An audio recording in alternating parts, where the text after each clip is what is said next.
तैयार हो जाइए 7 मार्च 2024 की केमिस्ट्री क्लास 12 की रण की तैयारी स्टार्ट हो चुकी है।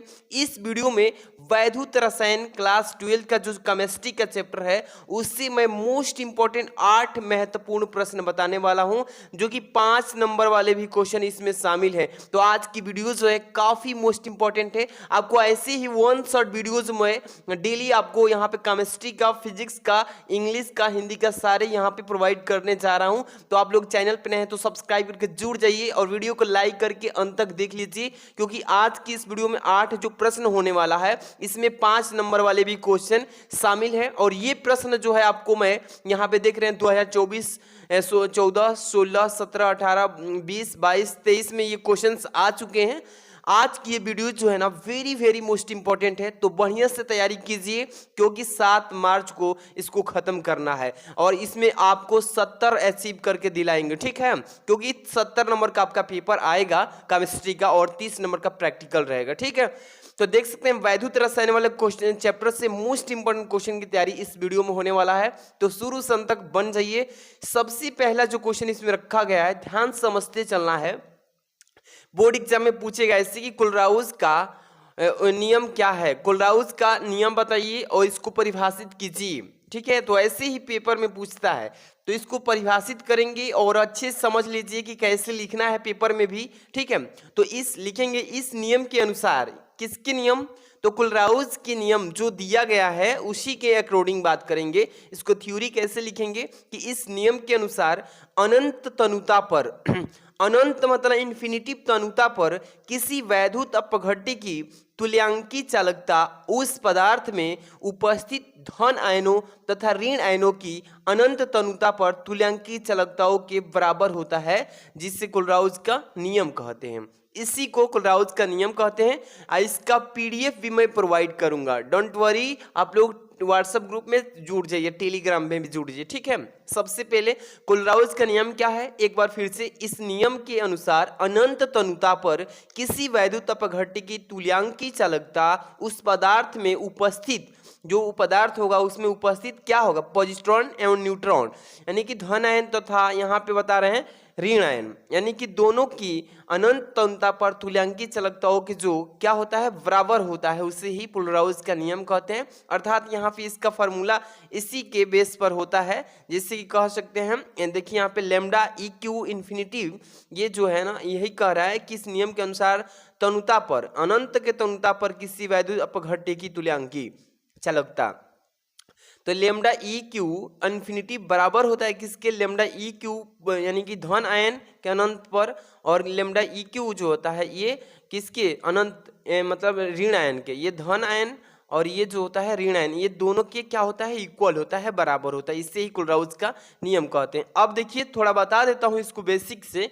इन्फिनिटिव ई क्यू नॉट का मतलब क्या होता है, इसका मतलब होता है अनंत तनुता पर वैद्युत अपघट्य की तुल्यांकी चालकता, ठीक है। इसी को बोलते हैं मतलब कि लेमडा ई क्यू इन्फिनिटिव। इसको बढ़िया से पढ़ लेना। और यहाँ पे जो है देख लीजिए लेमडा, यहाँ पे ई क्यू, यहाँ पे ऋण का चिन्ह दिया है ना, तो ये जो हो जाएगा मतलब कि इन्फिनिटिव, ये ऋणात्मक, इसी को बोलते हैं अनंत तनुता पर धनायनों की तुल्यांकी चालकता, ठीक है। तो इसको बढ़िया से बेसिक जानकारी भी होना चाहिए। अब यहाँ पे इसके लिए हम एक बात बोलते हैं कि अनंत तनुता पर वैद्युत अपघट्य की जो तुल्यांकी होता है वो चालकता होती है। तो इसको बढ़िया से रिवीजन कर लेना। इसके ठीक बाद नेक्स्ट क्वेश्चन जो होने वाला है वीवीआईपी, ये क्वेश्चन आपके लिए बोर्ड एग्जाम में बेहतर होने वाला है, तो बढ़िया से तैयारी करके जाना है, ठीक है। चलिए समझ लीजिए। दूसरा प्रश्न जो होने वाला है, मोलर चालकता क्या होता है। पेपर में पूछेगा बाबू कि मोलर चालकता क्या है, इसको डिफाइन कीजिए।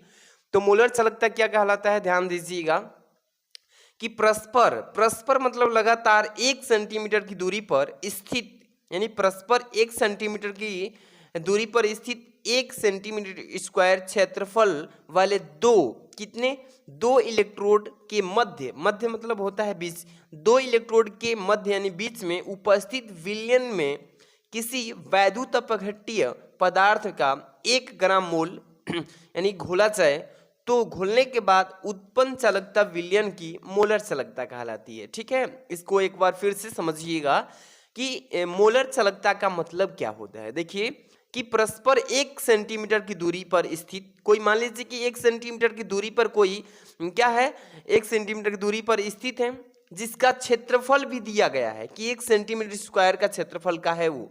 अब ये दोनों को यानी 1 सेंटीमीटर स्क्वायर क्षेत्रफल वाले दो एक नहीं कितने 2 इलेक्ट्रोड रखे गए हैं, और वो इलेक्ट्रोड जो होगा वो मध्य उपस्थित विलयन में किसी वैद्युत अपघट्य पदार्थ का 1 ग्राम वाले मोल को घोल दिया जाता है। जब घोलते हैं तो उसमें क्या उत्पन्न चालकता जो होती है वह विलयन की मोलर चालकता कहलाती है। ठीक है, इसका जिससे हम कह सकते हैं कि यहाँ पे लेमडा एम से डिनोट करते हैं मोलर चालकता को। ठीक है, लेमडा एम से मोलर चालकता को। ठीक है, ये हो गया दूसरा प्रश्न, बढ़िया से पढ़ लेना।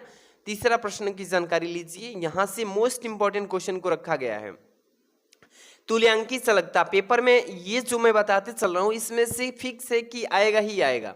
पूछेगा कि तुल्यांकी चालकता को डिफाइन कीजिए, परिभाषित कीजिए इसको। तो तुल्यांकी चालकता क्या होती है समझिए।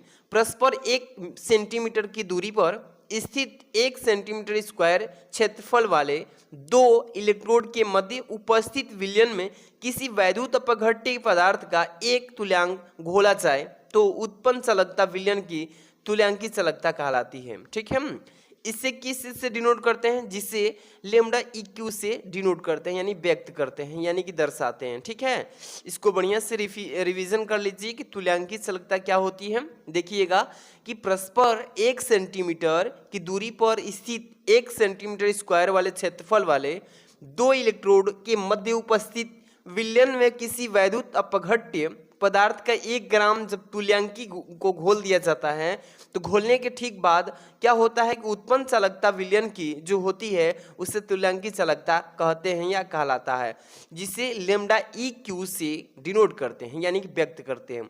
तो सेम मोलर चालकता के जैसे इसका भी परिभाषा है तुल्यांकी चालकता का। बढ़िया से रिवीजन कर लेना। इसके बाद नेक्स्ट यहाँ पे ध्यान दीजिएगा, ये क्वेश्चन किस टाइप से पूछ रहा है। 4 नंबर, वैद्युत अपघट्य संबंधित फैराडे का नियम। ये पेपर 2016 में, 17 में, 18 में, 20 में, 22 में ये पेपर में पूछा गया था। ठीक है, कैसे पूछेगा कि वैद्युत अपघट्य संबंधित फैराडे का नियम को व्यक्त कीजिए, कैसे होता है। तो यहाँ पे देखिए मैं बता देता हूँ कि वैद्युत अपघट्य संबंधित फैराडे का 2 नियम, फैराडे के 2 नियम को आपने भी पढ़ा होगा और ये दोनों नियम पेपर में पूछेगा। प्रथम नियम पूछ दे या यहाँ पे पूछ सकता है कि द्वितीय नियम को परिभाषित कीजिए।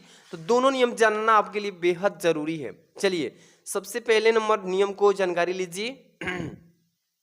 देखिए सबसे पहले नंबर फैराडे के प्रथम नियम की बात कर ले तो देखिएगा कि इस नियम के अनुसार, किसके नियम, फैराडे के, ठीक है, वैद्युत अपघट्य के। इस नियम के अनुसार जब किसी वैद्युत अपघट्य पदार्थ में, यानी कि जब किसी भी वैद्युत अपघट्य पदार्थ में विद्युत धारा को क्या कर दी जाती है, प्रवाहित की जाती है, यानी कि भेजी जाती है, प्रवाहित की जाती है, तो इलेक्ट्रोड जो इसमें इलेक्ट्रोड होंगे वो इलेक्ट्रोड से निर्मुक्त हो जाते हैं। क्या होती है, इलेक्ट्रोड की मात्रा जो होती है, निर्मुक्त मात्रा W प्रवाहित होने लगती है और आवेश जो होता है Q के समानुपाती हो जाता है, जिससे प्रथम नियम कहते हैं। ठीक है, इसको बढ़िया से रिवीजन कर लेना।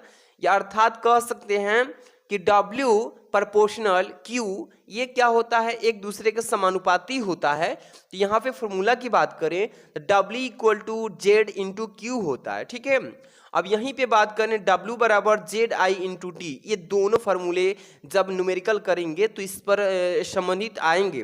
तो Q = I × T आप तो जानते ही हैं, यहाँ से फार्मूले तैयार हो जाते हैं। ठीक है, ये प्रथम नियम था। इसके ठीक बाद दूसरा नियम भी समझ लीजिए, पेपर में पूछेगा घुमा करके, पहला पूछ दे, दूसरा पूछ दे, ये दोनों भी पूछेगा। ठीक है, तो दूसरा क्या होता है, द्वितीय नियम, कि इस नियम के अनुसार क्या बोलेंगे, इस नियम के अनुसार जब दो भिन्न भिन्न मतलब अलग अलग प्रकार के इलेक्ट्रोड में समान विद्युत धारा प्रवाहित की जाती है तो इलेक्ट्रोड पर निर्मुक्त मात्रा जो होती है W से ही होगी और उनके तुल्यांकी भारों यानी कि E के समानुपाती होता है। इसको एक रूप से बोलें तो W प्रोपोर्शनल E के समानुपाती होता है। यहाँ पे देखिए लिख सकते हैं कि W1 प्रोपोर्शनल E1, ठीक है। ये किसके बराबर होता है?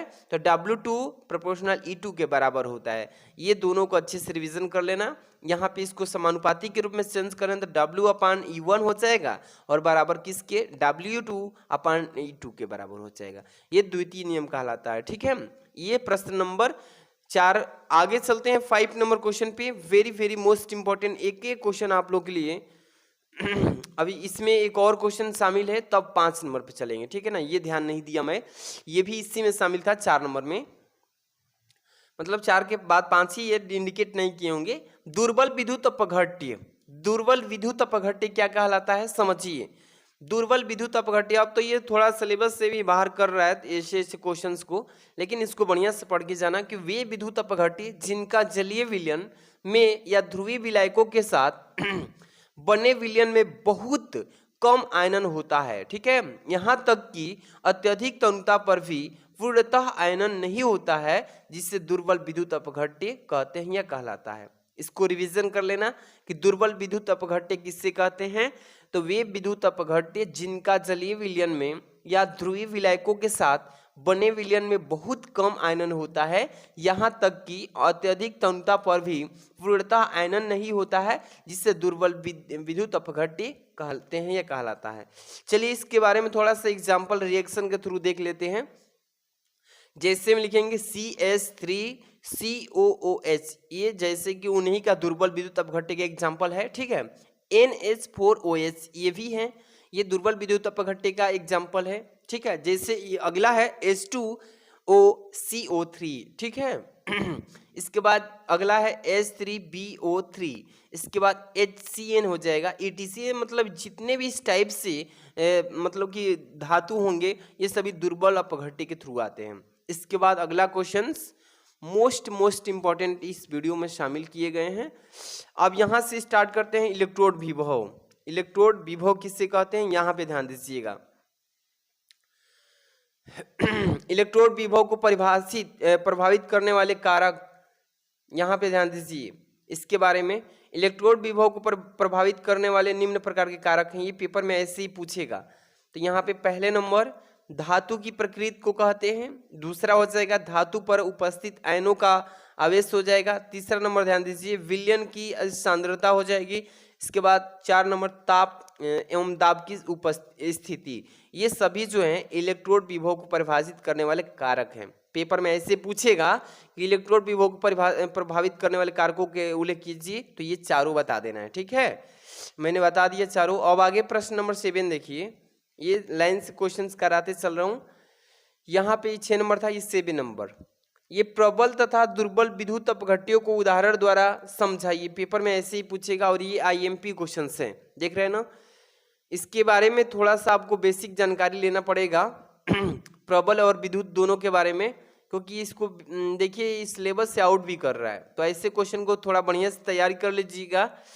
प्रबल विद्युत अपघट्य, सबसे पहले वे विद्युत अपघट्य जो जलीय विलयन में या अन्य ध्रुवीय विलायकों के साथ बने विलयन में लगभग पूर्णतः यानी कि आयनित हो जाते हैं, प्रबल विद्युत अपघट्य कहलाते हैं। बढ़िया से इसको रिवीजन कर लेना।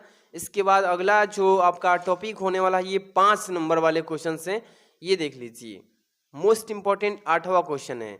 इस पेपर मतलब प्रश्न को पेपर में आने से पहले तैयारी कर लीजिएगा।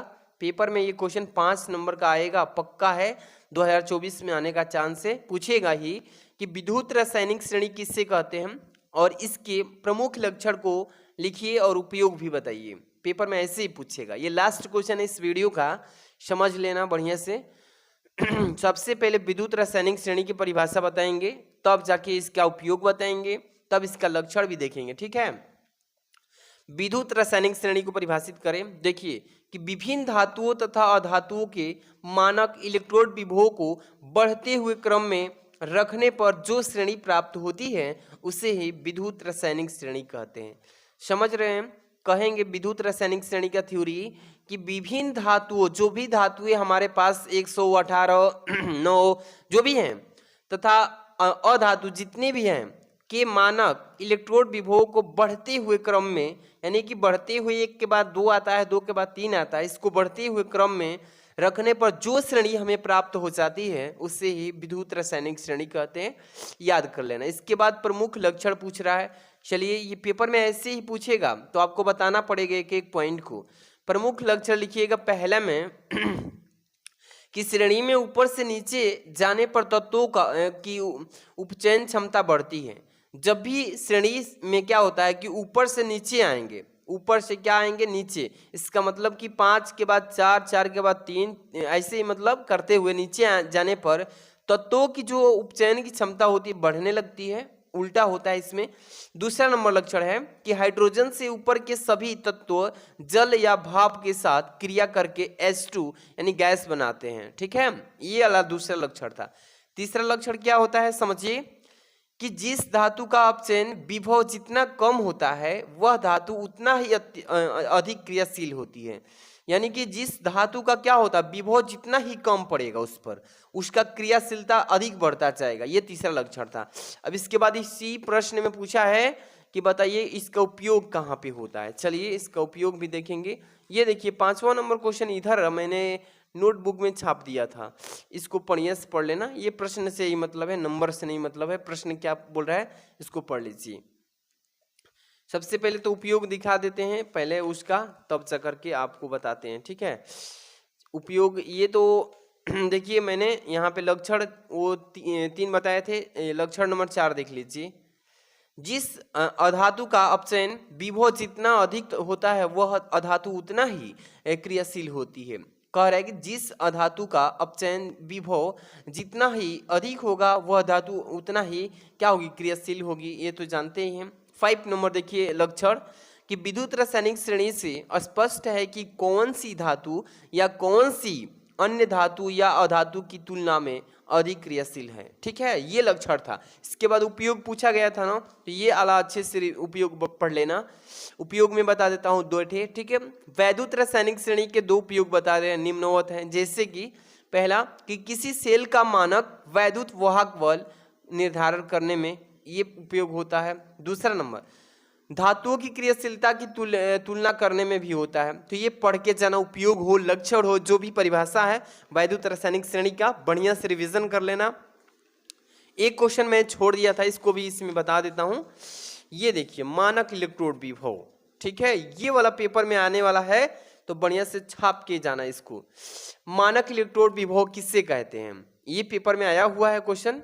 जब किसी धातु के छड़ को किसी लवण के विलयन यानी कि जिसकी सांद्रता 1 मोलर, ताप जो होगा 25 डिग्री सेंटीग्रेड तथा दाब जो होगा यहाँ पे 1 मतलब एटीएम के बराबर हो में डूबने पर धातु और विलयन के मध्य जो विभवांतर उत्पन्न होता है उससे ही धातु का मानक इलेक्ट्रोड विभव कहते हैं।